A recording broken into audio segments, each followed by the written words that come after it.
mechanical iceberg of possibility. Quantum mechanics allows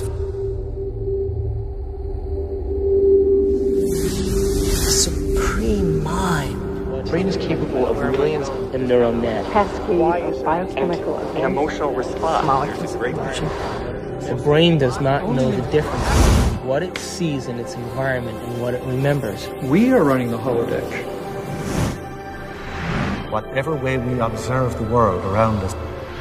So how can you continue to see the world as real if the self that is determining it to be real is intangible?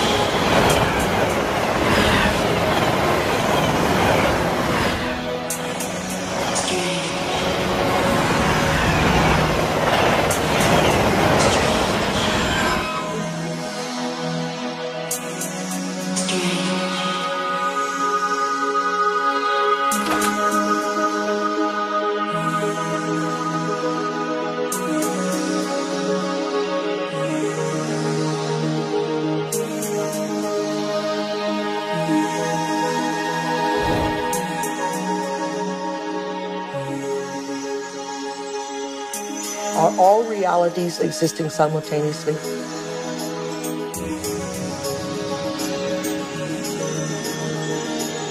Is there a possibility that all potentials exist side by side?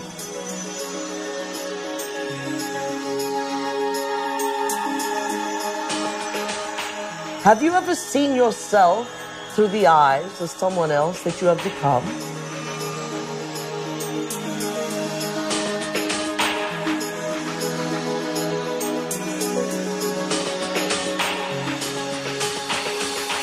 And looked at yourself through the eyes of the ultimate observer? Who are we? Where do we come from? What should we do? And where are we going? Why are we here? Well, that is the ultimate question, isn't it? What is reality? What I thought was unreal now, for me, seems in some ways to be more real than what I think to be real, which seems now more to be unreal. You can't explain it. And anybody who gets too lost and anybody who spends too much time trying to explain it is likely to get lost forever down the rabbit hole of mysteriousness. I think the more you look at quantum physics, the more mysterious and wondrous it becomes. Quantum physics, in very succinctly speaking, is a physics of possibilities. These are questions. These are addressing questions of how the world feels to us, of whether there's a difference between the way the world feels to us and the way it really is. Have you ever thought about what thoughts are made of? I think some of the things we're seeing with the children today is a sign that the culture is in the wrong paradigm and not appreciating the power of thought. Every age, every generation has its built-in assumptions that the world is flat, or that the world is round, etc. There are hundreds of hidden assumptions, things we take for granted that may or may not be true. Of course, in the vast majority of cases, historically, these things aren't true.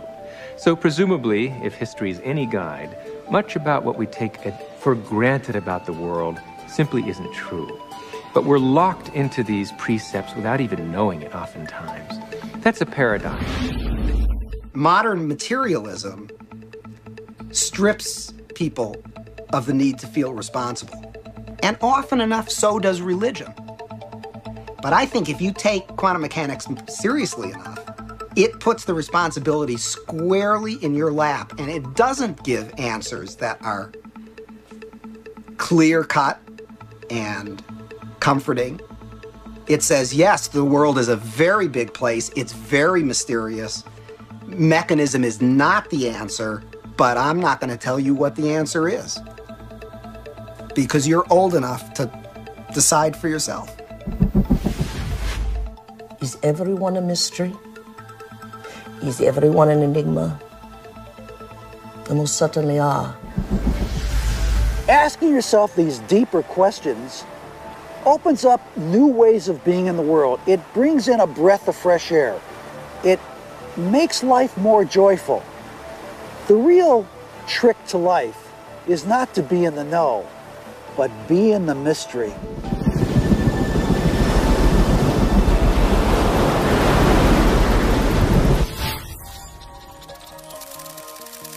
It's time to get wise.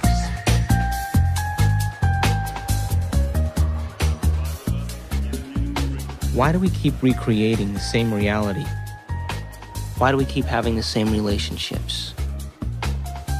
Why do we keep getting the same jobs over and over again? In this infinite sea of potentials that exist around us, how come we keep recreating the same realities? Isn't it amazing that we have options and potentials that exist, but we're unaware of them? Is it possible that we're so conditioned to our daily lives, so conditioned to the way we create our lives, that we buy the idea that we have no control at all? We've been conditioned to believe that the external world is more real than the internal world. This new model of science says just the opposite. It says what's happening within us will create what's happening outside of us. There's a physical reality that is absolutely rock solid, and yet it only, if you want to put it this way, it only comes into existence when it bumps up against some other piece of physical reality. That other piece may be us, and of course we're partial to those moments.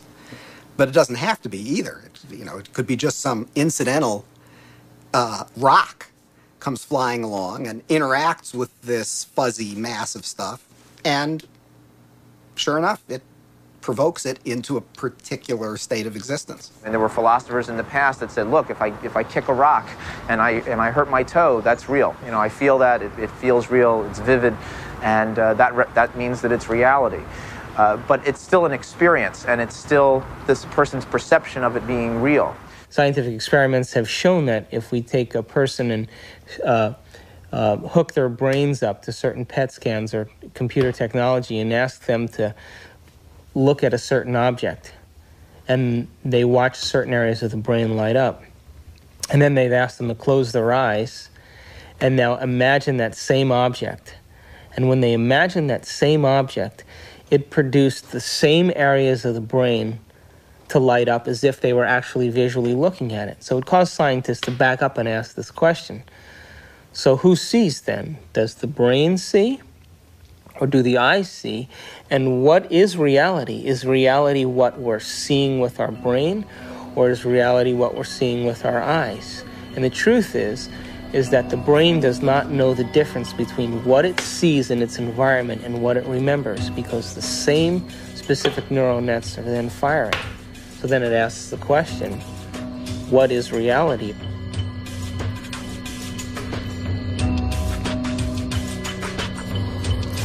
We're bombarded by huge amounts of information, and it's coming into our body, and we're processing it, coming in through our sense organs, and it's percolating up, and at each step we're eliminating information, and finally what is bubbling up to consciousness is the one that's the most self-serving.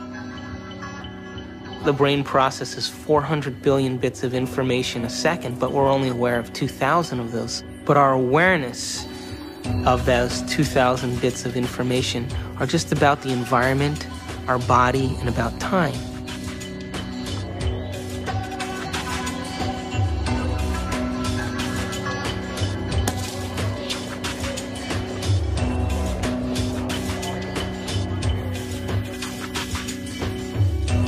We're living in a world where all we see is the tip of the iceberg. The classical tip of an immense quantum mechanical iceberg.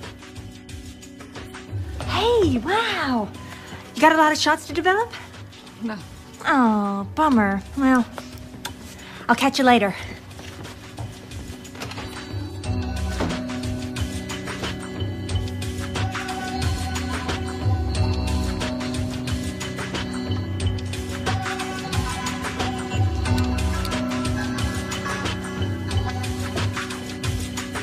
If the brain is processing 400 billion bits of information, and then our awareness is only on 2,000, that means reality is happening in the brain all the time. It's receiving that information, and yet we haven't integrated it.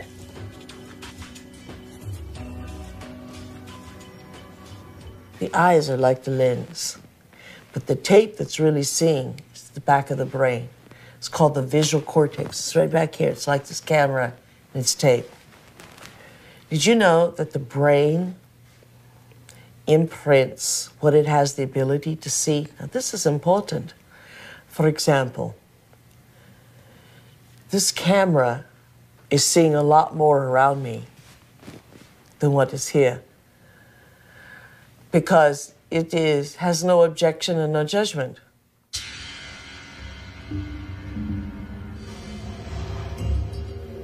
The only movie that's playing in the brain is what we have the ability to see. So is it possible our eyes, our cameras see more than what our brain has the ability to consciously project? Well, the way our brain is wired up, we only see what we believe is possible. We match patterns that already exist within ourselves through conditioning. So a wonderful story that I believe is true is that when the Indians, the Native American Indians on the Caribbean islands, saw Columbus's ships approaching, they couldn't see them at all because it was so unlike anything they had ever seen before. They couldn't see it. When Columbus's armada landed in the Caribbean, none of the natives were able to see the ships, even though they existed on the horizon. The reason that they never saw the ships was because they had no knowledge in their brains or no experience that clipper ships existed. So the shaman starts to notice that there's ripples out in the ocean, but he sees no ship, but he starts to wonder what's causing the effect. So every day he goes out and looks and looks and looks, and after a period of time, he's able to see the ships. And once he sees the ships, he tells everybody else that ships exist out there because everybody trusted and believed in him. They saw them also.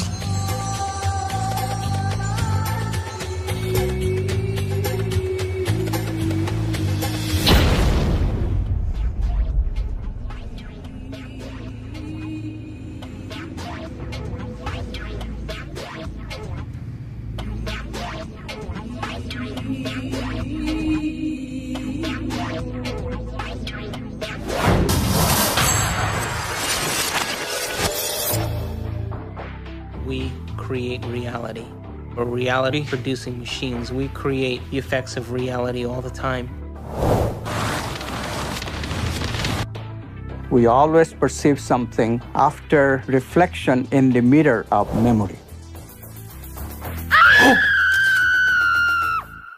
As far as whether or not we're just living in a big holodeck or not, it's a question that we don't necessarily have a good answer to. I think this is a big philosophical problem that we have to deal with in terms of what science can say about our world, because we are always the observer in science. So we are still always constrained by what is ultimately coming into the human brain that allows us to see and perceive the things that we do. So it is conceivable that all of this really is just a great illusion that we have no way of really getting outside of to see what is really out there. Your brain doesn't know the difference between what's taking place out there and what's taking place in here. There is no out there, independent of what's going on in here.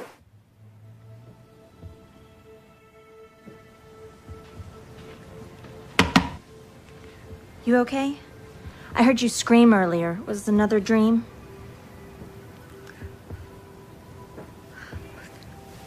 You were an Indian, watching Columbus's ship materialize out of thin air. Wow. And this medicine man kept hitting you. Cool. Hey, maybe it was a past life or a parallel reality or a future life. Got weird. Or maybe that dream was trying to tell you the truth. I guess it just depends on what you think is real. Maybe you should try different anxiety pills. My pills are fine, okay? Thank you. Well, I have to go get dressed. I hope you feel better, Amanda.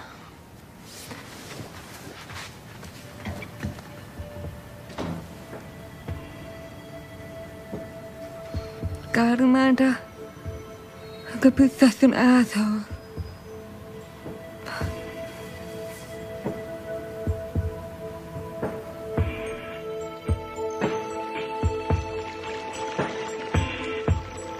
There actually are choices in the direction of how a life can go that are contingent upon small-level quantum effects not being washed out. First of all, let's talk about the subatomic world, and then we'll talk about what it's telling us about reality. The first thing I want to tell you about the subatomic world is it's totally a fantasy created by mad physicists trying to figure out what the heck is going on when they do these little experiments. By little experiments, I mean big energy in little spaces and little pieces of time. It gets pretty nutty at that realm of things, and so subatomic physics was invented to try to figure that all out. We need a new science down there. It's called quantum physics, and it is subject to a whole range of debatable hypotheses, thoughts, feelings, intuitions as to what the heck is really going on. Matter is not what we have long thought it to be. To the scientist, matter has always been thought of as sort of the ultimate in that which is static and predictable. Within all the atoms and molecules, all the space within them, the particles take up an insignificant amount of the volume of an atom or molecule, the fundamental particles. The rest of it is vacuum. What seems to happen is that particles appear and disappear all the time. So where do they go when they're not here? Now, that question is tricky. I'm going to give you two answers. Answer number one, they go into an alternative universe where the people in that universe are asking the same question about those particles when they come into our universe. They say, where do they go? There's a great mystery called the mystery of the direction of time. There's a certain sense in which the fundamental laws of physics that we have don't make any interesting distinction, say, between past and future. For example, it's a puzzle from the standpoint of the fundamental laws of physics. Why we should be able to remember the past and not have the same kind of epistemic access to the future. It's a puzzle from the standpoint of these laws, why we should think something like, by acting now, we can affect the future but not the past. These things, that we have a different kind of epistemic access to the past and the future, that we have a different kind of control by acting now over the future than we do over the past. These things are so fundamental to the way we experience the world that that it seems to me not to be curious about them is to be, 3/4 of the way to being dead.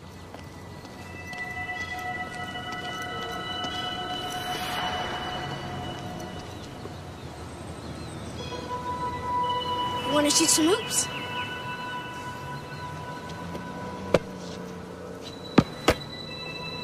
Now you don't have to be like that. Come on and play. Look, he likes you. Don't you have time for a little one-on-one? How long has it been since you played? Come on, you got the ball. Take a shot. No, my lady, not from there. It's out of bounds. Gotta be on the court to be in play.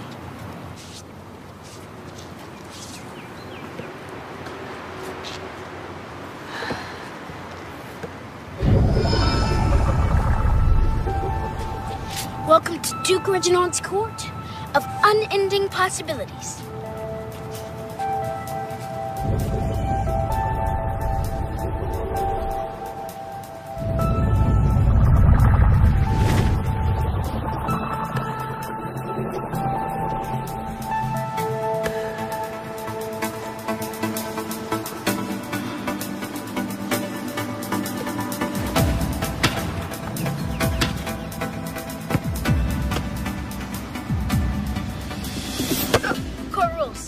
Gotta think of the last one. Uh-huh. It never touched you. Right. And it's not solid. This ball is mostly empty. In fact, the universe is mostly empty.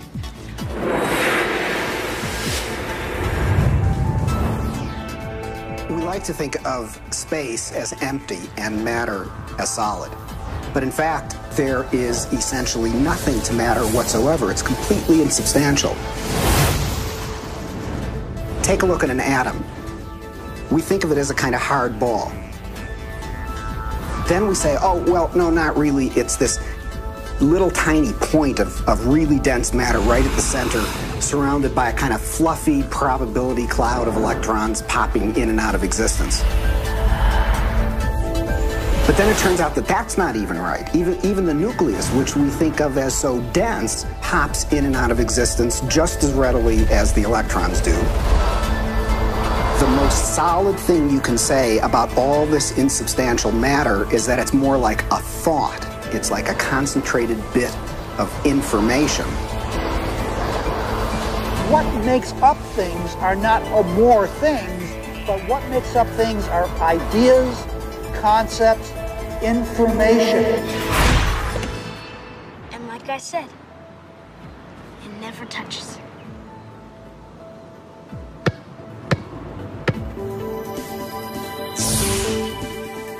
Those electrons build up a charge and push the other electrons away before they touch. So nobody touches nothing. Come on, put your stuff down. Nobody's gonna take it. Like I said, this is my court. It's no problem.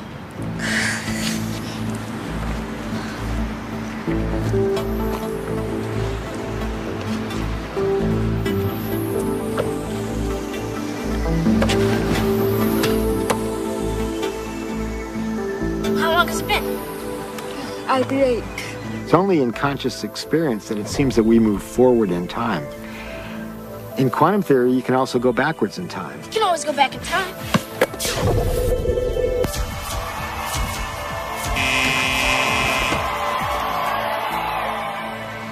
What's the matter? Remember, it's empty. How do you know this yet? I read Dr. Quantum comics. Everybody thinks it's just kid stuff, but I know it's real. That's how I do my magic on the court. Yeah, I always choose the Wonder Boy first. He's got the weirding way. Well, Dr. Quantum says everybody's got it. Everybody's doing it constantly. Each and every time you look. When you ain't looking, it's like a wave. When you are looking, it's like a particle. When you are not looking, there are waves of possibility. When you are looking, then there are particles of experience. A particle, which we think of as a solid thing, really exists in a so-called superposition, a spread out wave of possible locations. And it's in all of those at once. The instant you check on it, it snaps into just one of those possible positions. Quantum superposition implies that a particle can be in two or more places or states simultaneously. And this is a very bizarre concept and one of the hallmarks of the quantum world. Superheroes use superposition, with the world being potential strips of reality. Until we choose. Heroes choose what they want. Being in many places at once, experiencing many possibilities all at once, and then collapsing on the one. The question is, how far down the rabbit hole do you want to go?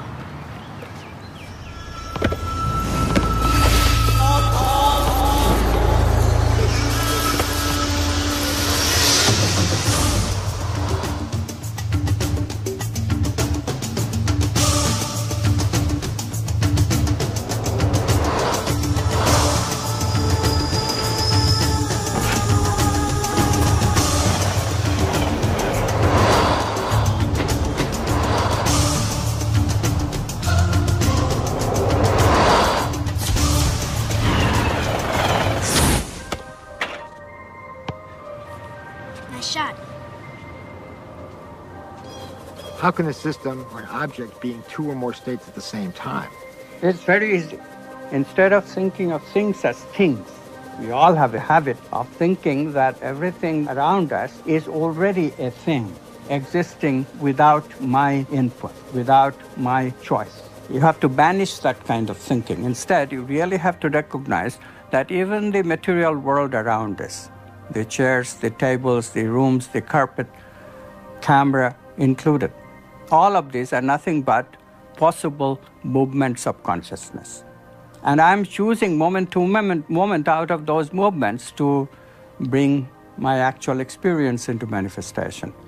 This is the only radical thinking that you need to do. But it is so radical, it's so difficult, because our tendency is that the world is already out there, independent of my experience. It is not. Quantum physics has been so clear about it. Heisenberg himself, co-discoverer of quantum physics, said atoms are not things. They are only tendencies. So instead of thinking of things, you have to think of possibilities. They're all possibilities of consciousness. You now can see in numerous labs around the United States objects that are large enough to be seen by the naked eye, and they are in two places simultaneously. And you can actually take a photograph of that. Now, I suppose if you showed a photograph, they'd say, oh, great, here's this nice blob of colored light, and I see there's a bit of it over here, and another bit of it. So you got a picture of two dots. What's the big deal? And if so, well, look right in the chamber. You can see it right there. Oh, I see two things there. You say, no, that's not two things. That's one thing. It's the same thing in two places. I'm not sure that people's jaw would drop about it, because I don't think people really believe it. And I don't mean that people say, oh, you're lying, or, oh, the scientists are confused. I think it is so mysterious that you can't even understand how amazing it is. And then furthermore, you've seen Star Trek and whatnot. Beam me up, Scotty. So it all seems sort of, oh, well, what does that really mean? But you've got to really stop and think about what that means, that it's the same object and it's in two places at once. And people tinker in the lab and they get angry about things and they have lunch and they go home and they lead their lives just as though nothing utterly astounding is happening, because, of course, that's how you have to go about it. And yet there is this completely amazing magic sitting right in front of your eyes. Quantum physics calculates only possibilities. But if we accept this, then the question immediately comes, what chooses among these possibilities to bring the actual event of experience? So we immediately see that consciousness must be involved. The observer cannot be ignored. We know what an observer does from a point of view of quantum physics, but we don't know who or what the observer actually is. Doesn't mean we haven't tried to find an answer. We've looked. We've gone inside of your head. We've gone into every orifice you have to find something called an observer, and there's nobody home. There's nobody in the brain. There's nobody in the cortical regions of the brain. There's nobody in the subcortical regions or the limbic regions of the brain. There's nobody there called an observer. And yet we all had this experience of being something called an observer, observing the world out there.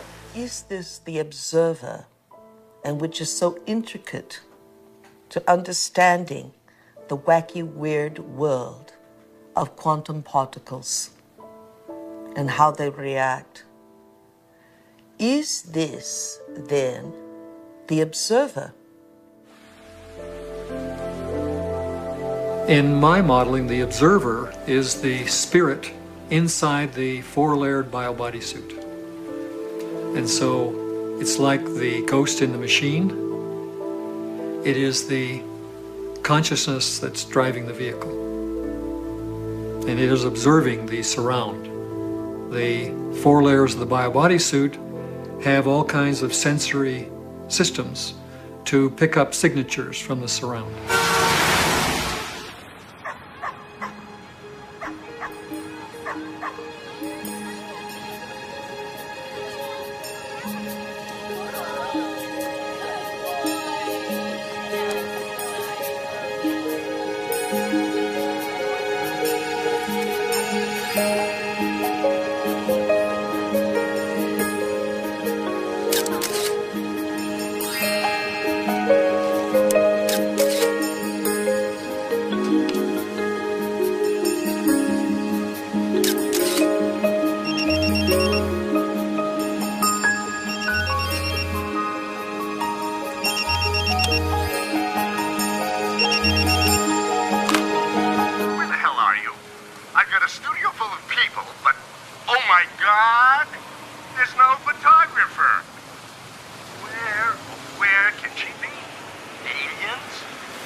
In Washington, D.C., the so-called murder capital of the world, there was a big experiment in the summer of 1993 where 4,000 volunteers came from 100 countries to collectively meditate for long periods of time throughout the day.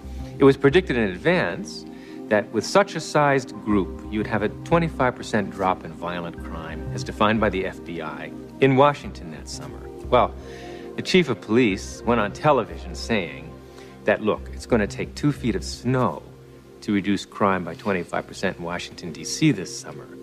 But by the end, the police department became a collaborator and author of this study because the results, in fact, showed a 25% drop in violent crime in Washington, D.C., which we could predict on the basis of 48 previous studies that had already been done on a smaller scale. This leads naturally to wonder, are people affecting the world of reality that they see? You betcha they are. Every single one of us affects the reality that we see, even if we try to hide from that and play victim. We all are doing it. Just tell me where you are. Good. But hurry, will you please, because these models are giving me a headache. 10 minutes.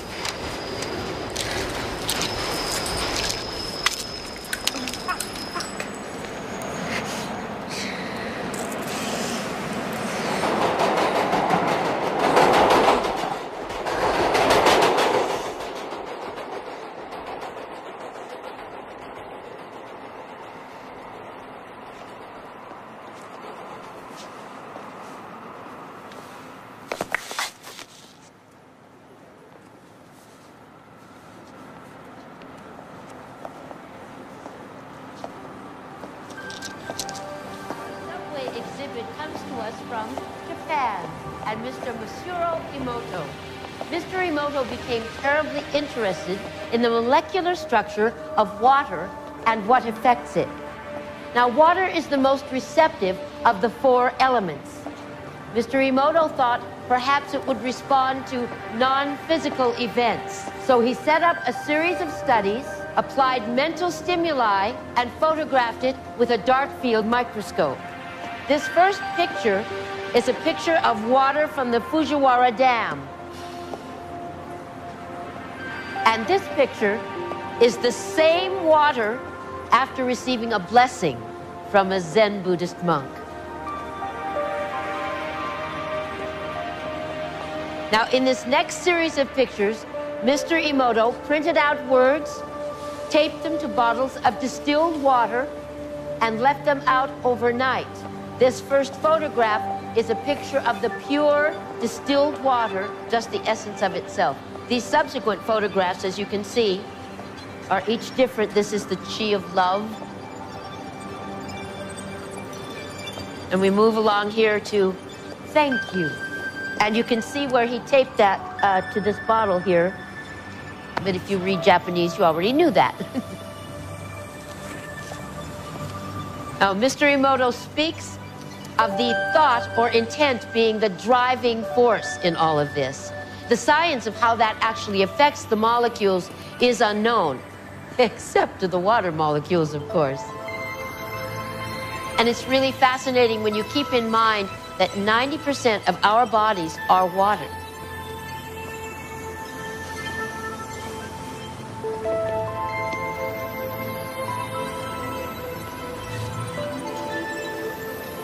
Makes you wonder, doesn't it? If thoughts can do that to water, imagine what our thoughts can do to us.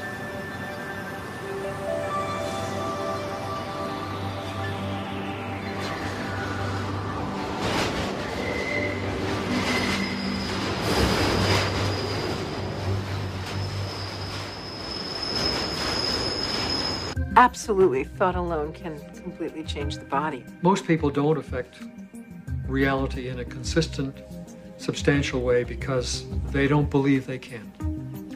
They write an intention and then they erase it because they think that's silly. I mean, I can't do that. And then they write it again and then they erase it. So time average, it's a very small effect. And it really comes down to the fact that they believe they can't do it. If you accept with every rudiment of your being that you will walk on water Will it happen? Yes, it will. But you know, it's like positive thinking. It's a wonderful idea, positive thinking. But what it usually means is that I have a little smear of positive thinking covering a whole mass of negative thinking.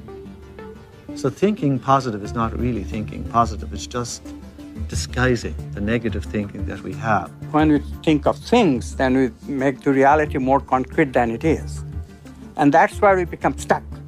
We become stuck in the sameness of reality. Because if reality is concrete, obviously I'm insignificant. I cannot really change it. But if reality is my possibility of consciousness itself, then immediately comes the question of how can I change it? How can I make it better? How can I make it happier? You see how we are extending the image of ourselves? In the old thinking, I cannot change anything because I don't have any role at all in reality. Reality is already there. It's material objects moving in their own way from deterministic laws. And mathematics determines what they will do in a given situation. I, the experiencer, have no role at all. In the new view, yes, mathematics can give us something. It gives us the possibilities that all these movements can assume, but it cannot give us the actual experience that I'll be having in my consciousness. I choose that experience. And therefore, literally, I create my own reality. It may sound like a tremendous bombastic claim by some new agey without any understanding of physics whatsoever, but really quantum physics is telling us that.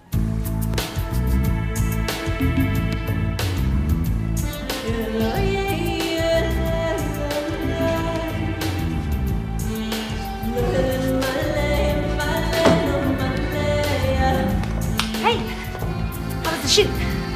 So.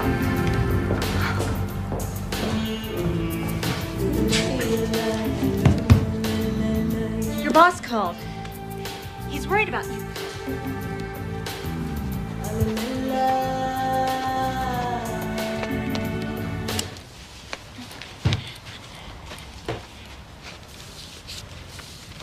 Amanda, I want to thank you for letting me stay here.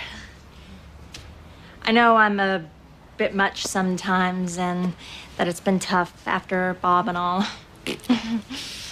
And you've just been so wonderful. I mean, I make a mess and, well, I clean up afterwards, but it's not really your style. Sometimes I think you make me sane. Me? The day I make someone sane, they're in trouble. Anyway, I made you something as a thank you gift.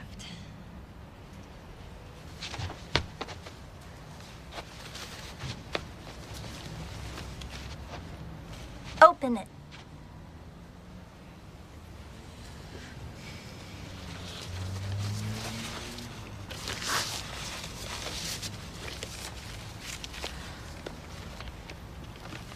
I went through your pictures and picked my favorite ones. And it took me forever because there's so many good ones.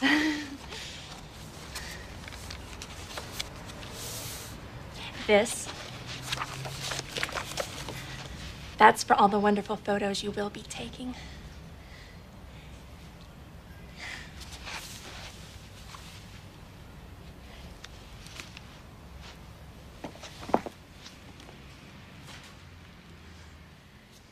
Oh. I've had a strange day.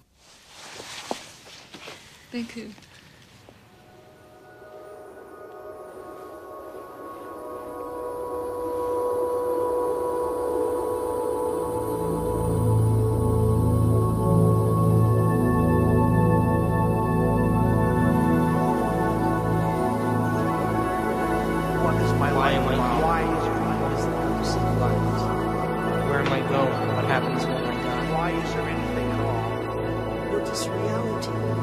It makes you wonder, doesn't it?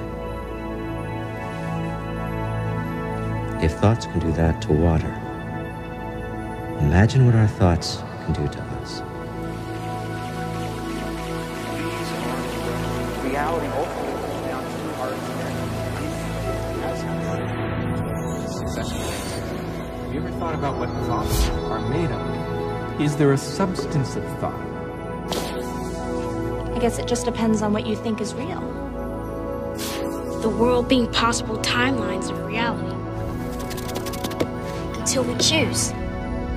Are all realities in the quantum field existing simultaneously? I definitely think of an addiction as something really something that you can't stop.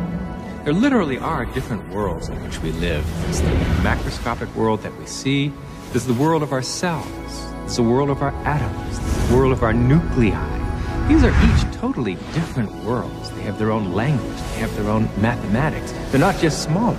Each is totally different. But they're complementary. Because I am my atoms. But I am also my cells. I'm also my macroscopic physiology. It's all true. They're just different levels of truth. The deepest level of truth uncovered by science and by philosophy is the fundamental truth of unity. At that deepest subnuclear level of our reality, you and I are literally one.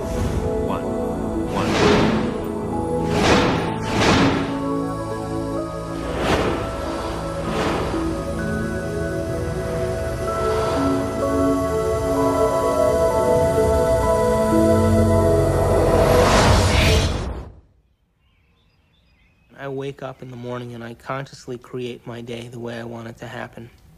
Now, sometimes,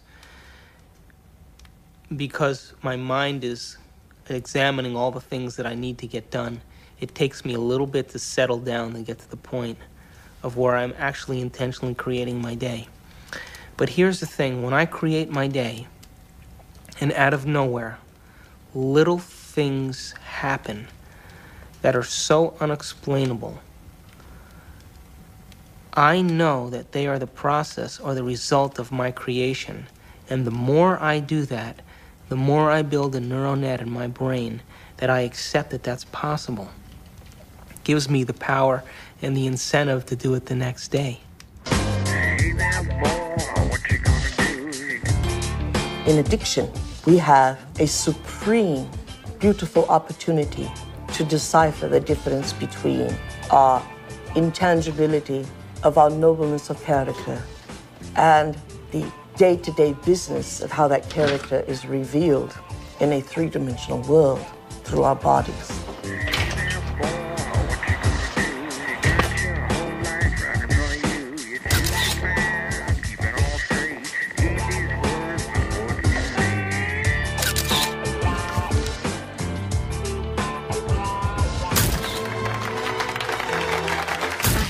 Weddings.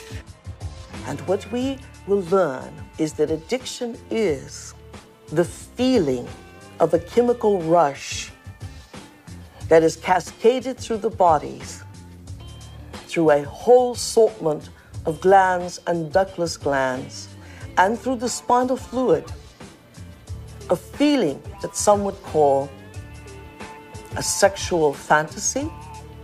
It only takes one sexual fantasy for a man to have a hard-on. In other words, it only takes one thought here for a man to have an erection in his member. And yet, there was nothing outside of him that gave him that. It was what was within him that gave him that. Oh, hey, Amanda, I didn't know you were there. Guilty. A wedding. Come on, blink. This is a good assignment, if you'd see it that way. What to see? I do. They did. Oh, God, Amanda. I mean, you live in your past. I mean, everything with you is about what happened. You hate churches, you hate weddings, you hate guys. Now, I want you to go scope it out. Don't need to. I got money there. I know. I took the pictures, remember? You got too many memories clouding your vision. Oh, Amanda, you know you're the best technical photographer I have. And I want to have some great pictures. You know what? You need a good Polish wedding. And watch out for those good Catholic boys, huh? You need the priest. Come on, get out of here. Bye. When I was younger, I had lots of ideas about what God was. And now I realize I'm not conscious enough to truly understand what that concept means.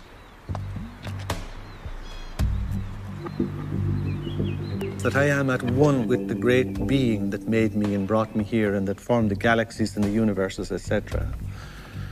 How did that get taken out of religion? It was not hard.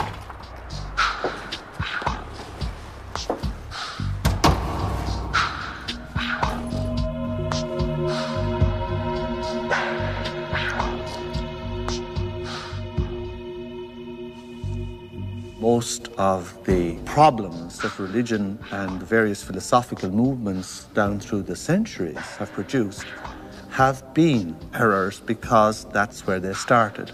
That God is a distinct, separate being from us, to whom I must offer worship, whom I must cultivate, humor, please, and hope to attain a reward from at the very end of my life. That is not what God is. That is a blasphemy. God is such a broad thing, some parts of which, most of the parts of which that are associated with organized religion is something that I sort of recoil at and something that I think has done a lot of harm to the world, done harm to women, done harm to oppressed peoples, done harm to the World Trade Center. And yet, at the same point, we have the epitome of a great science. The closest science has ever come to explaining Jesus' interpretation that the mustard seed was larger than the kingdom of heaven. And the only science that can fit into that analogy is quantum physics.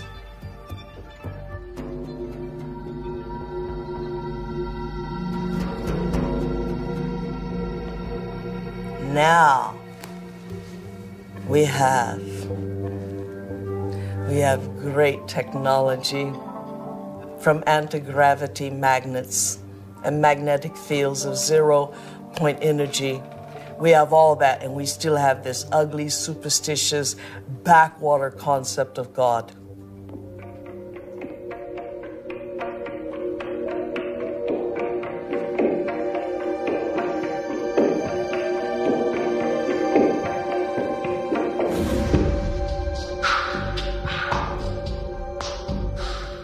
Fall into line very readily when they're threatened by these cosmic sentences of everlasting punishment. But this is not how God is. And once you start to question the traditional images, caricatures of God, people feel you're an agnostic or an atheist or a subverter of the social order.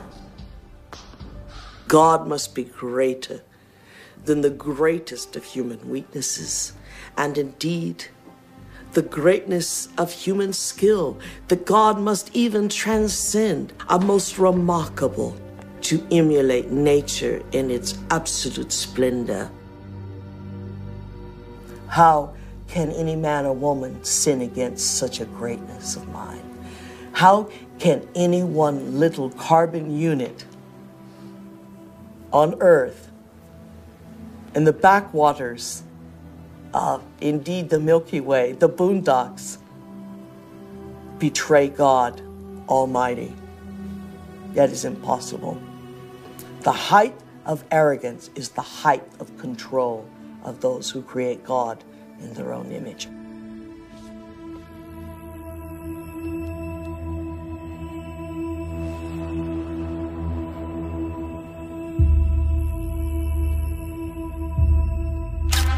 I now present to you Mr. and Mrs. Richard Buck Filipowski.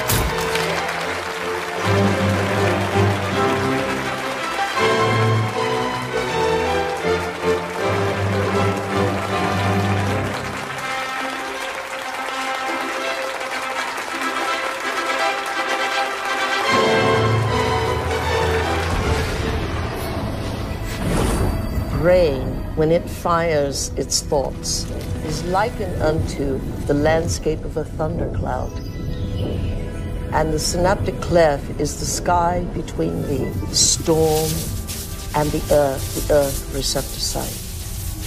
And you see this foreboding dark cloud boiling in the sky. And you see electrical impulses moving through it veins of electric light, and then you see it hit the ground. The brain looks like a thunderstorm when it is presenting a coherent thought. So no one has ever seen the thought. What they do see in neurophysics is that they see a storm raging around different quadrants of the brain. Those are areas that are mapped in the body and what the person must be responding to. A holographic image. Rage, murder, hate, compassion, love. The brain does not know the difference between what it sees in its environment and what it remembers, because the same specific neural nets are then firing. The brain is made up of tiny nerve cells called neurons. These neurons have tiny branches that reach out and connect to other neurons to form a neural net. Each place where they connect is integrated into a thought or a memory. Now, the brain builds up all its concepts by the law of associative memory. For example, ideas, thoughts, and feelings are all constructed and interconnected in this neural net, and all have a possible relationship with one another. The concept and the feeling of love, for instance, is stored in this vast neural net. But we build the concept of love from many other different ideas. Some people have love connected to disappointment. When they think about love, they experience the memory of pain, sorrow, anger, and even rage. Rage may be linked to hurt, which may be linked to a specific person, which then is connected back to love. We build up models of how we see the world outside of us. And the more information that we have, the more we refine our model one way or another.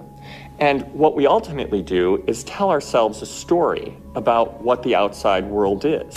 Any information that we process, any information that we take in from the environment is always colored by the experiences that we've had and an emotional response that we're having to what we're bringing in. Who is in the driver's seat when we control our emotions or we respond to our emotions?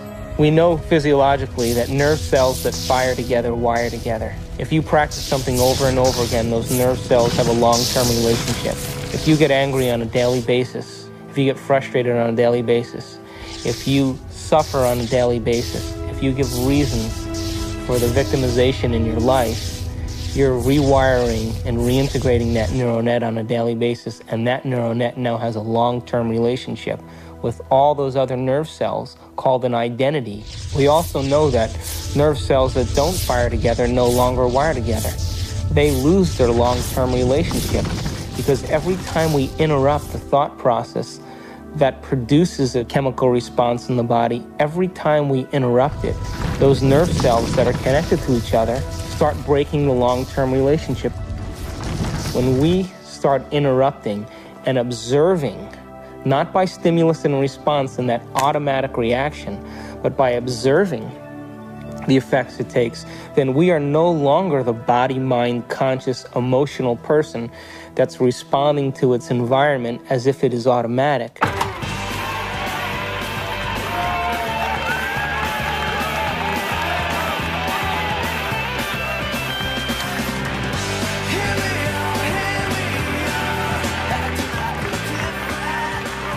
Does that mean emotions are good or emotions are bad? No, emotions are designed so that it reinforces chemically something into long-term memory. That's why we have them. All emotion is holographically imprinted chemicals. The most sophisticated pharmacy in the universe is in here.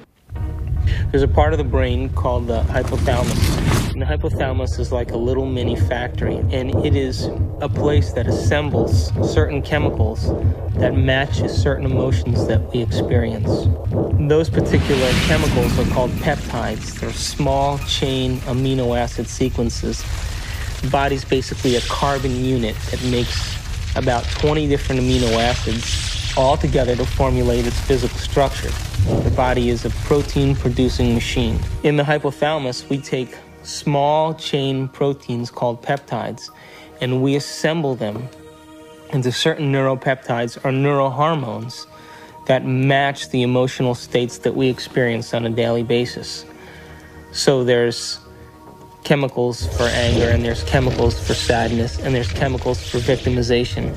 There's chemicals for lust. There's a chemical that matches every emotional state that we experience.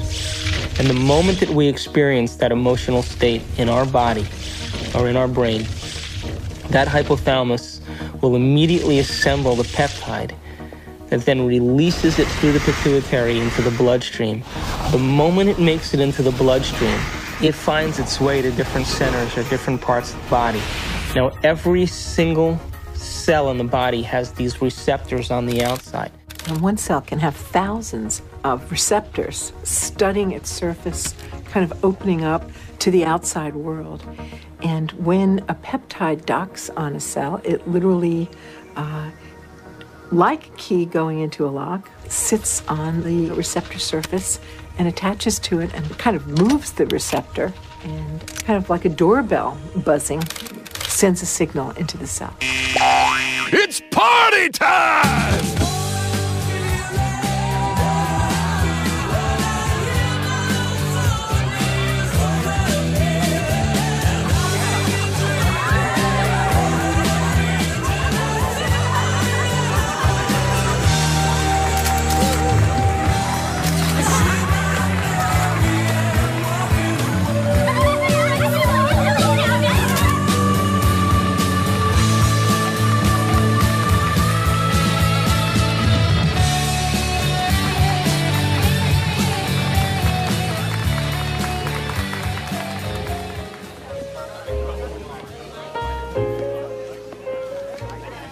Power to be king. What happens in adulthood is that most of us who've had our glitches along the way are operating in an emotionally detached place, or we're operating as if today were yesterday. What is it? Mixed.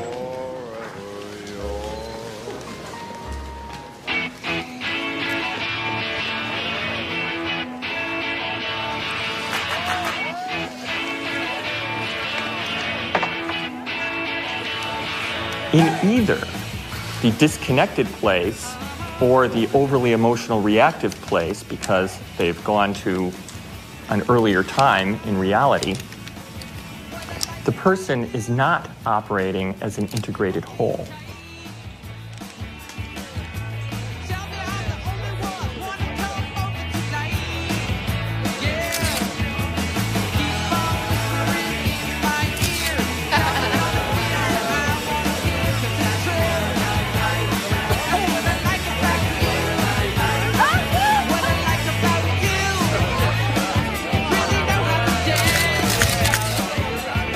Along the outside of the cell are these billions of receptor sites that are really just receivers of incoming information. A receptor that has a peptide sitting in it changes the cell in many ways. It sets off a whole cascade of biochemical events, some of which wind up with changes in the actual nucleus of the cell. When I grew up, I would become a photographer just like you. Oh. Got any tips? Take lots of pictures. Thanks.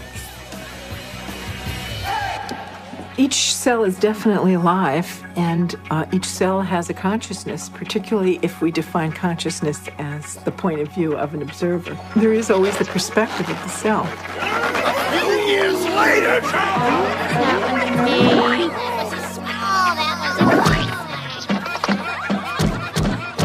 In fact, the cell is the smallest unit of consciousness in the body. I'm hungry. I'm hungry.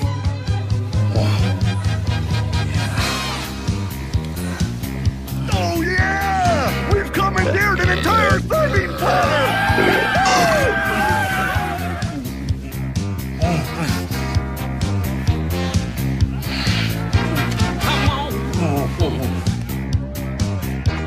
Yeah, keep it coming, keep it coming. Yeah, oh, let's go. Oh, yeah. Well, my definition of an addiction is something really simple. Something that you can't stop.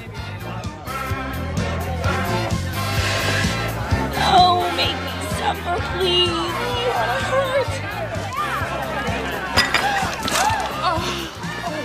We bring to ourselves situations that will fulfill the biochemical craving of the cells of our body by creating situations that meet our chemical needs. It always happens to me. Why? Every day. An addict will always need a little bit more in order to get a rush or a high of what they're looking for chemically. Don't tell me to calm down. You're always bossing me around. So my definition really means that if you can't control your emotional state, you must be addicted to it. Oh, I knew this was gonna happen. That's not what we agreed upon. You're not going to screw me. Why don't you read the contract, You dear? won't do anything about it, so I No, will. ma'am. Don't dip your half-eaten shrimp back into the cocktail sauce. Screw you and your health codes. I am the bride's sister.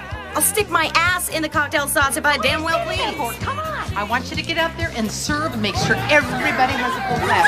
Fun, fun, fun. Listen, you won't do anything about it, so you won't just like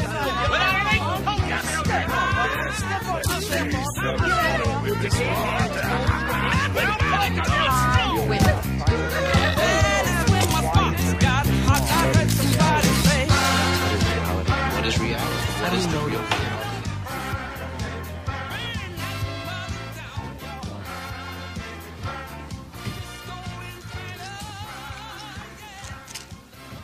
So how can anyone really say they're in love with a specific person, for example? They're only in love with the anticipation of the emotions they're addicted to. Because the same person could fall out of favor the next week by not complying. My goodness, doesn't that change the landscape of our emotional outlook on personal needs and identities?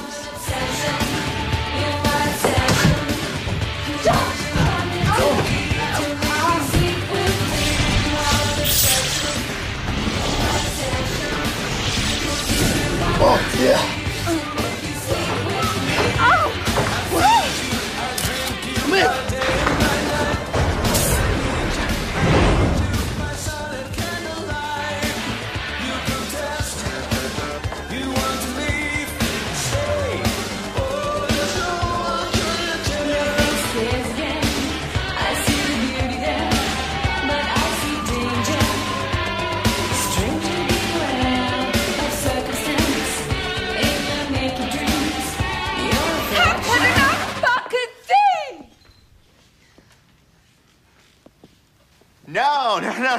No. You got the punchline wrong. It's a photographer's joke. Go on about your music.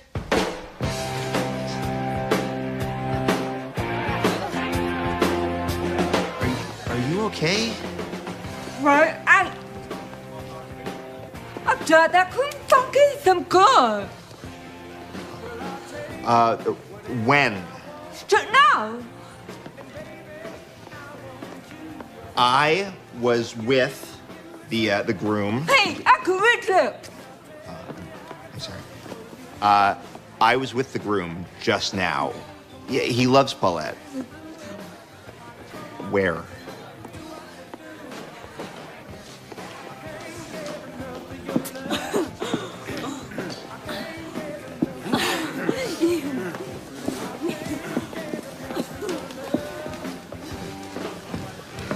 Polacks, they all look the same in a tux.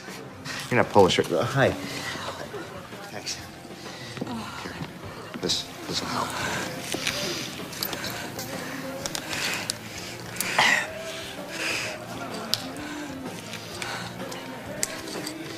Oh, thank you. No problem. That was in my mouth. Forget it.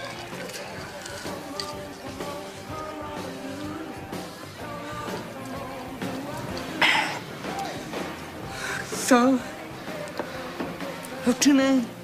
Elliot. Hi. Yeah. It's I'm Amanda. Hey, Amanda. I should have asked you what your name. You photograph a lot of weddings? Yeah, I hate it. I'm doing the thing again with my hands. I'm sorry. We are emotions, and emotions are us. Again, I can't separate emotions. When you consider that every aspect of your digestion, every sphincter that opens and closes, every group of cells that come in for nourishment and then moves out to heal something or repair something. Those are all under the influence of the molecules of emotion. I mean, it's this total buzz. So you ask if emotions are bad. Emotions are not bad. They're life. They color the richness of our experience. It's our addiction that's the problem. The thing that most people don't realize is that when they understand that they are addicted to emotions... Another drink? It's not just psychological. It's biochemical. Think about this. Heroin uses the same receptor mechanisms on the cells that our emotional chemicals use. It's easy to see then that if we can be addicted to heroin, then we can be addicted to any neuropeptide, any emotion. To the groom! To the groom. Woo!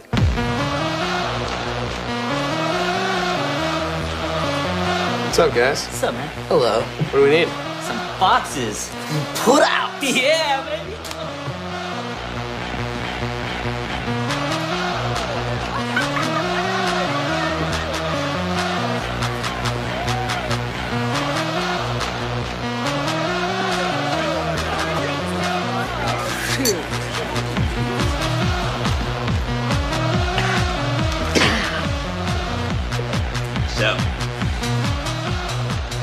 The relevant search command that's going on is related to finding a certain emotional state. I mean, we can't even direct our eyes without having an emotional aspect to it.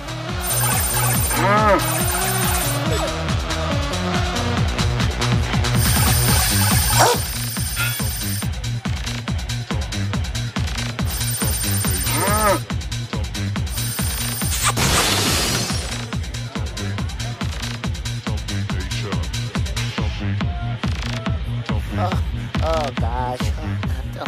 She wouldn't fall for me. No.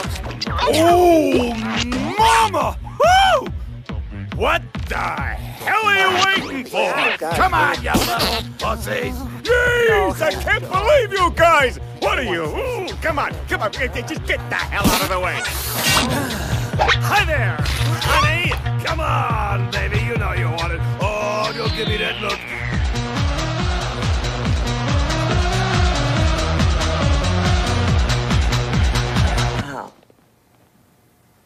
What about people who are addicted to sex?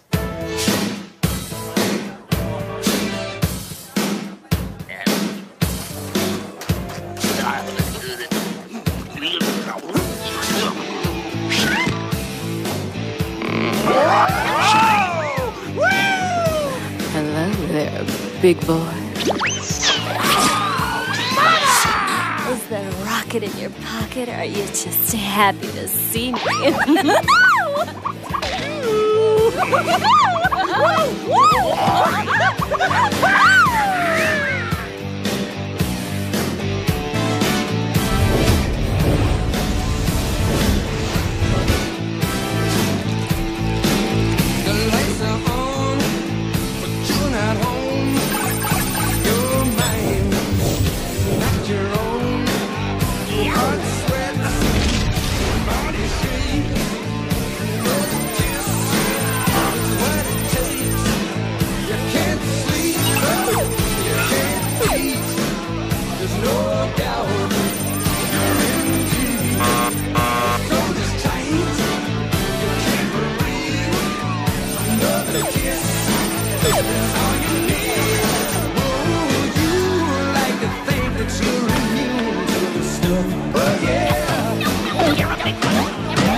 I want to hear some. Did you not touch anything on it? It's very expensive equipment, all right?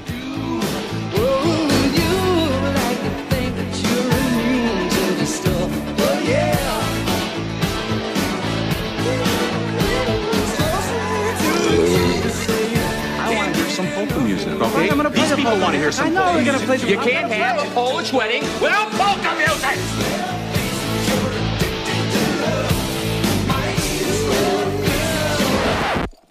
No, would you leave it alone? Keep your fucking hands... How can you have a Polish wedding without any fucking Polish music? Keep your fucking hands off my equipment, man!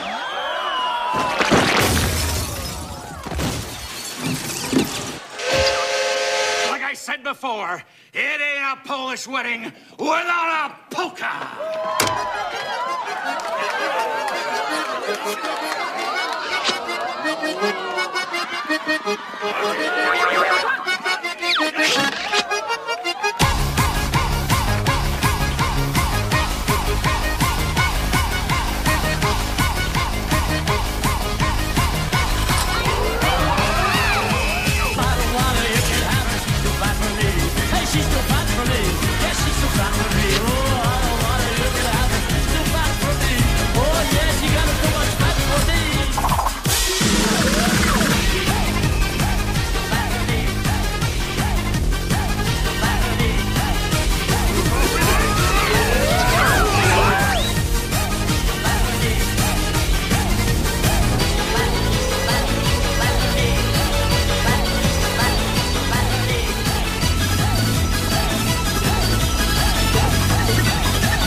Our mind literally creates our body. So it all starts in the cell. The cell is a protein-producing machine, but it gets its signal from the brain. One of the things about receptors is they change in their sensitivity. If a given receptor for a given drug or internal juice is being bombarded for a long time at a high intensity, it will literally shrink up. There will be less of them, or it will be hooked up in such a way that it is desensitized or downregulated. So the same amount of drug or internal juice will elicit a much smaller response.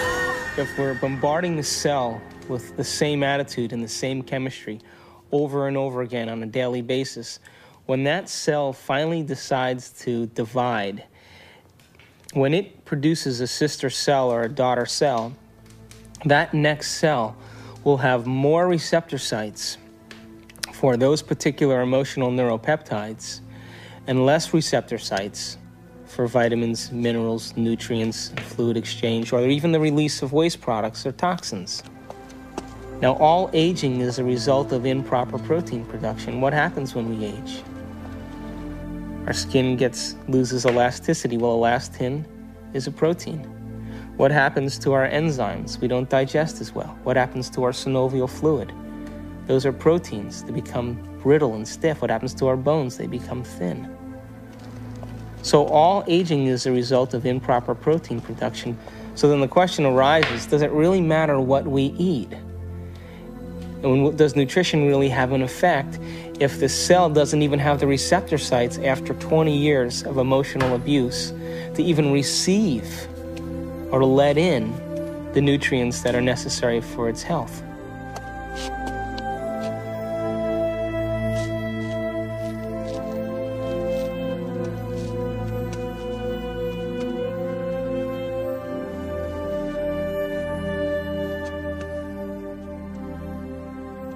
Okay, guys, it's time for a course correction on our trajectory along the path of our adventure. And that course correction is the movement to a new paradigm, just an expansion of the old, just as the universe is larger than we thought it was in our modeling. And it's always larger than we think it is.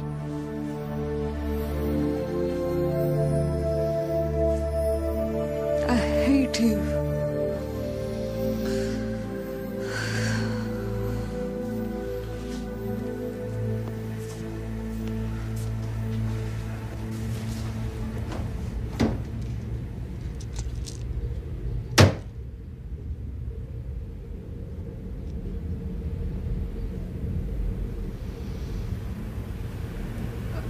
Hate you.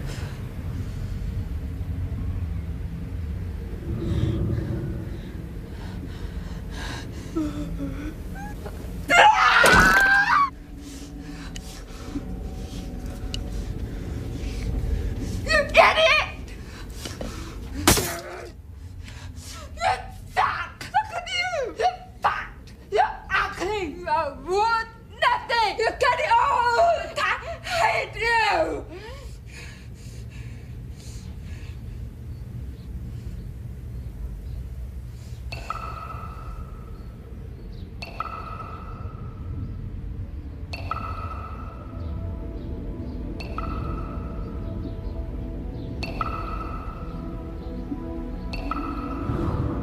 It makes you wonder, doesn't it? If thoughts can do that to water, imagine what our thoughts can do to us.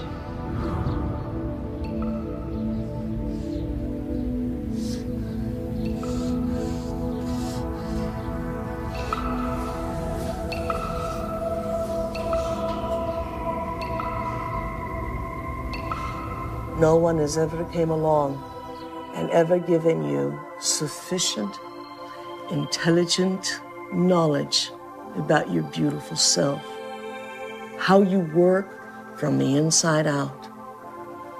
Why do you have addictions? Because you have nothing better. You have dreamt of nothing better because no one has ever taught you how to dream better.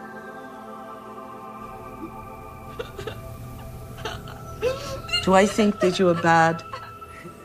I don't think you're bad. Do I think you're good? I don't think you're good either. I think you're God.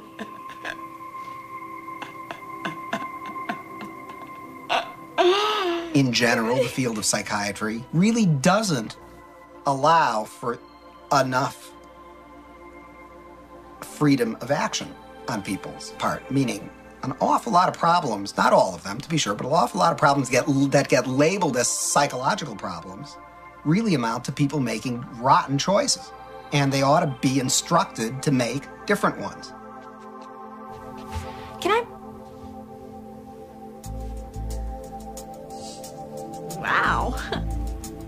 Borrow some toothpaste?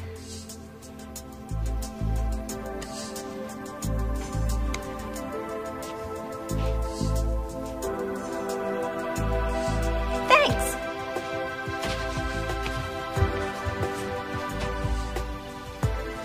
When I talk about we disappearing, I don't mean that we physically disappear. What I mean is that we move out of the area of the brain that has to do with our personality, that has to do with our association to people, our association to places, our association to things and times and events. We don't exist in the associative centers in our brain that reaffirms our identity and reaffirms our personality. For the average person in the world who lives life and considers their life boring or uninspiring is because they've made no attempt to gain knowledge and information that will inspire them. They're so hypnotized by their environment through the media, through television, through people living and creating ideals that everybody struggles to become, that no one can actually become in terms of physical appearance and definitions of beauty and valor that are all illusions, that most people surrender and live their life in mediocrity. And they may live that life, and the soul may never really, their desire may never really rise to the surface, so they may want to be something else. But if it does rise to the surface, and they ask themselves if there is something more, or why am I here? What is the purpose of life? Where am I going? What happens when I die? They start to ask those questions. They start to flirt and interact with the perception that they may be having a nervous breakdown. And in reality, what they're doing is that their old concepts of how they viewed their life in the world start to fall apart.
We're in completely new territory in our brain.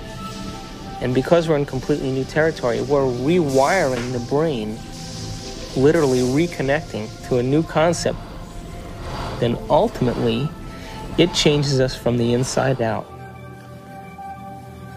If I change my mind, will I change my choices? If I change my choices, will my life change?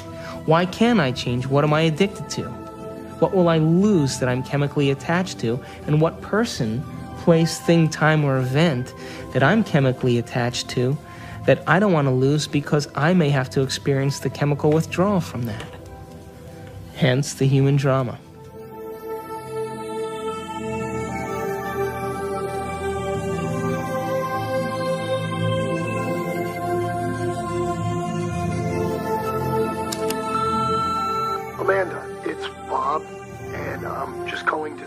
I hope that you can come tonight. I really want to see you. I really want to talk to you. I know we can work things out.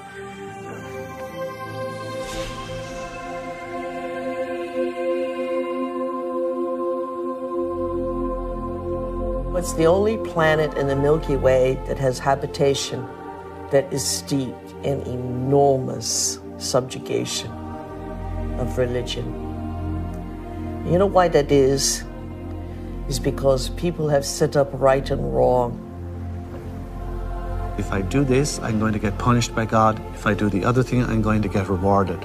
This is a really poor description that tries to map out a path in life for us to follow.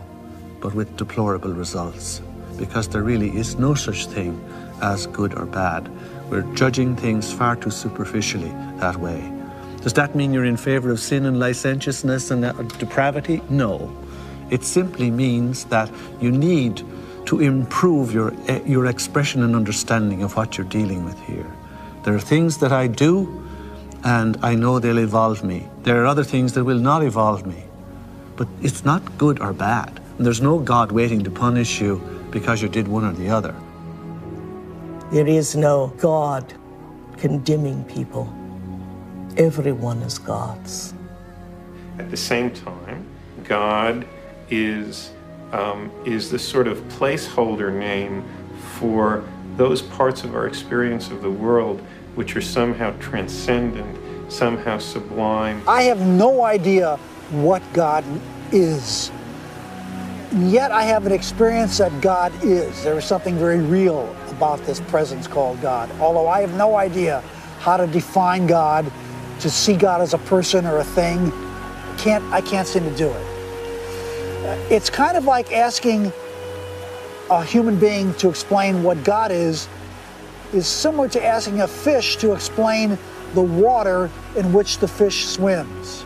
God is a superposition of all the spirit from all things. You are a God in the making, and you have to walk this path. But someday, you have to love the abstract as much as you love the condition of addiction. The only way that I will ever be great to myself is not what I do to my body, but what I do to my mind.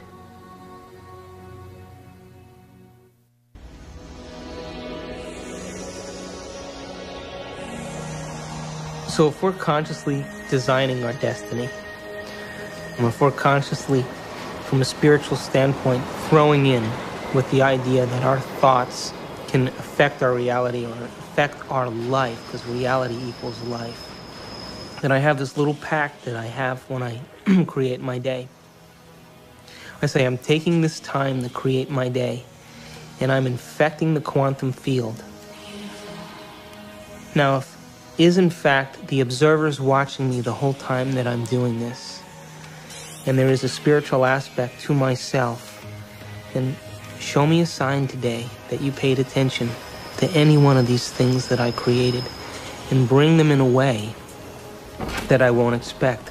So I'm as surprised at my ability to be able to experience these things and make it so that I have no doubt that it's come from you.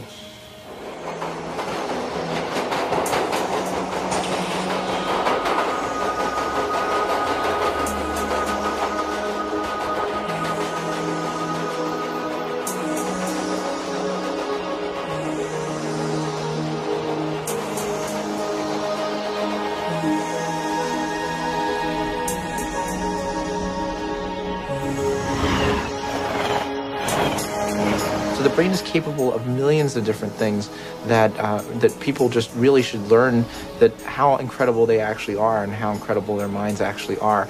And that not only do they have this unbelievable thing within their head that can do so many things for them and can help us learn and can actually change and adapt, and it can make us something better than what we actually are, and it can actually help us to transcend ourselves.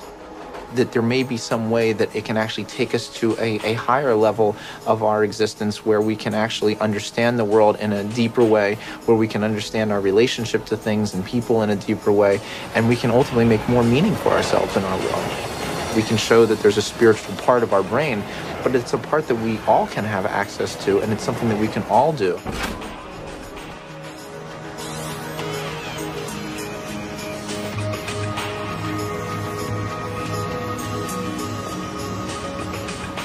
We have to formulate what we want and be so concentrated on it and so focused on it and have so much of our awareness of it that we lose track of ourselves.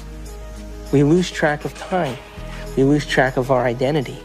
And the moment we become so involved in that experience that we lose track of ourselves, we lose track of time, that picture is the only picture that's real. And everybody's had that experience when they've made up their mind that they've wanted something.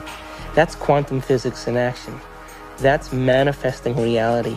That's the observer in full effect.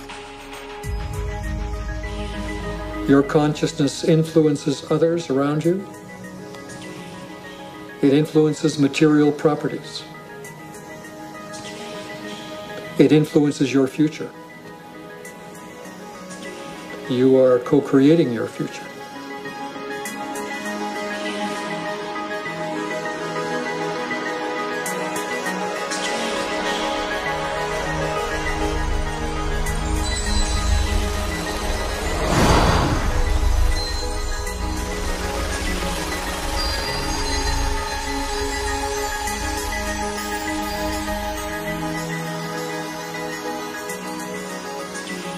Show me a sign today that you paid attention to any one of these things that I created, and bring them in a way that I won't expect. So I'm as surprised at my ability to be able to experience these things, and make it so that I have no doubt that it's come from you.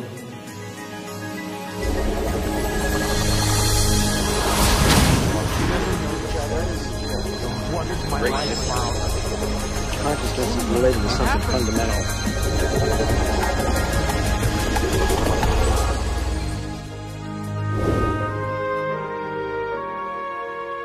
Have you ever seen yourself through the eyes of someone else that you have become?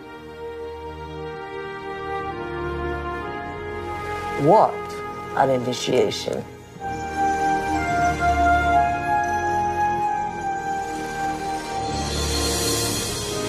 Have you ever stopped for a moment and looked at yourself through the eyes of the ultimate observer?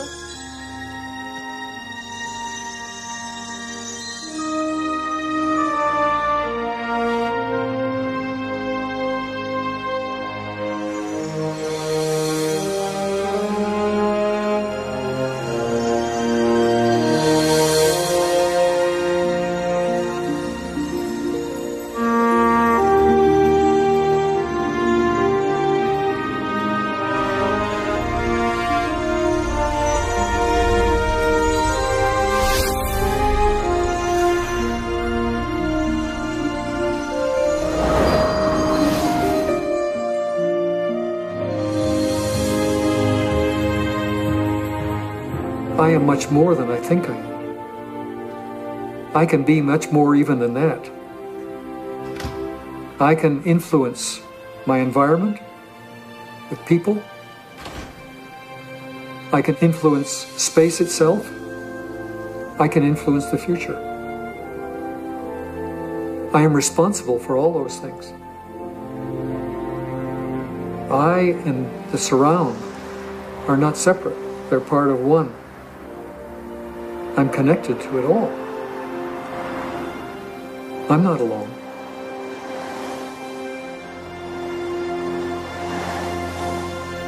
Knowing that there's this interconnectedness of the universe, that we are all interconnected and that we are connected to the universe at its fundamental level, I think is as good an explanation for spirituality as there is.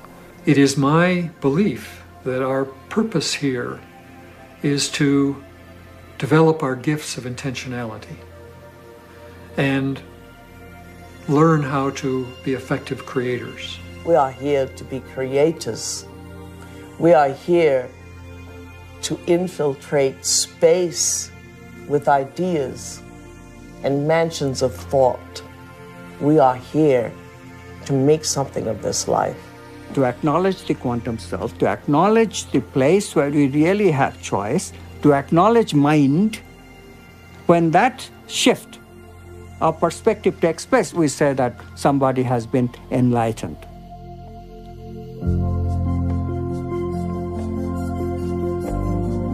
Quantum mechanics allows for the intangible phenomenon of freedom to be woven into human nature. Quantum physics, very succinctly speaking, is a physics of possibilities. It opens fundamentally the question of whose possibilities and who chooses from these possibilities to give us the actual event of experience. The only answer that is satisfactory, both logically and meaningfully, is the answer that consciousness is the ground of all being. We must pursue knowledge without any interference of our addictions. And if we can do that, we will manifest knowledge in reality, and our bodies will experience it in new ways, in new chemistry, in new holograms, new elsewheres of thought, beyond our wildest dreams. All of us one day will reach the level of the avatars that we have read about in history, the Buddhas and the Jesus. Welcome to the kingdom of heaven, without judgment, without hate, without testing, without anything. That we simply are has allowed this reality we call real, from the power of intangibility, to pull out of inertness action, chaos, and hold it into its form, and we call it matter.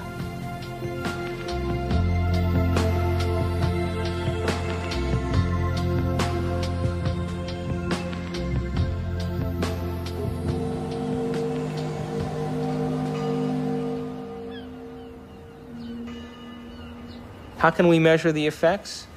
We get to live our life and see then if somewhere in our lives something's changed. And then if it has changed, we become the scientists to our life, which is the whole reason why we're here.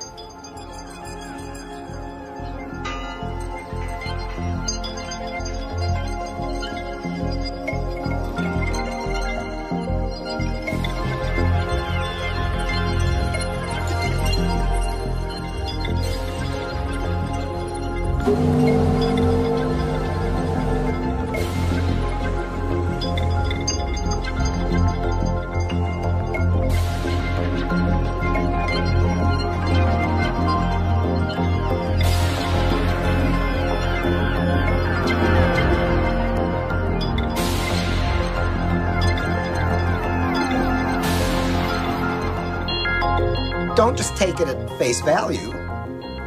Test it out and see whether it's true.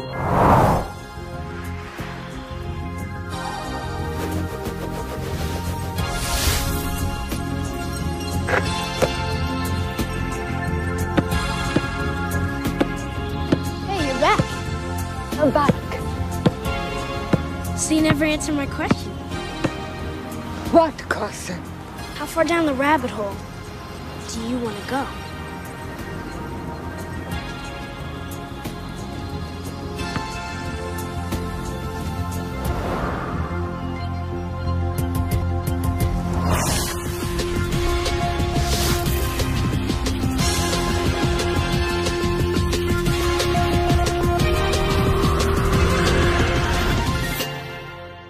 Ponder that for a while.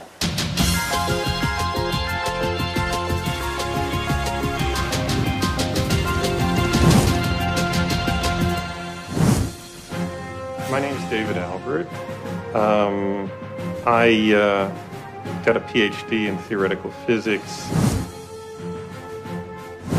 I studied biochemistry at Rutgers University, and then went to chiropractic college at Life University in Atlanta, Georgia. My postgraduate training is in anatomy and physiology, neurochemistry, neurophysiology, and genetics. I study quantum physics. I sometimes teach it. I have written a book on quantum physics and many books explicating the meaning of quantum physics. After my PhD from Harvard, I went to CERN, the European Laboratory for Particle Research, and then joined faculty at Stanford. And my work there has been the development of unified quantum field theories. I have about 100 publications in this area, but perhaps I'm best known for the discovery of supersymmetric flipped SU5 grand unified field theory.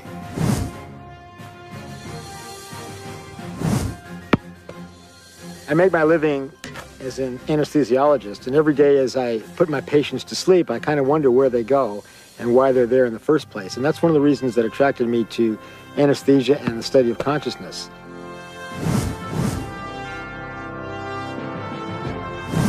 My name is Michal Ledwith, and for most of my life I was a professor of theology. I'm Dr. Daniel Monti. I'm a physician with specialty training in psychiatry and human behavior. I'm on the full-time faculty at the Jefferson Medical College. I actually got very interested in studying this whole topic of the brain and spirituality because it had to do with a lot of the questions that I was asking ever since I was a child about reality and how we understood truth and what was real. And as I grew up and as I realized that while spirituality was, in some senses, a very important part of trying to find those answers, science also was a very crucial part. And I was ultimately looking for some way of bringing those two forces together.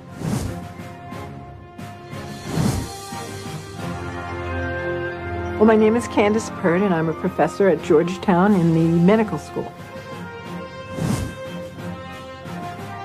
Here we are actually filming great thinkers. Everyone in this room is a great thinker. Now that we got them thinking, that's always a trick, isn't it? I should make it clear that I am a graduate student in physics. I'm not a full-fledged theoretical physicist yet. But if fortune smiles on me and I continue to work like a dog on my problem sets and exams and whatnot, eventually what I hope to do with this is to apply fundamental quantum theory to quantum information processing. So I decided, well, if I gave up being department chairman, and if I gave up all my professional committees, and I gave up all my government committees, I would have a block of time that I could put to work. Of course, I give up all my power positions, but you have to sacrifice something. I had to keep my day job because my family needed to be fed.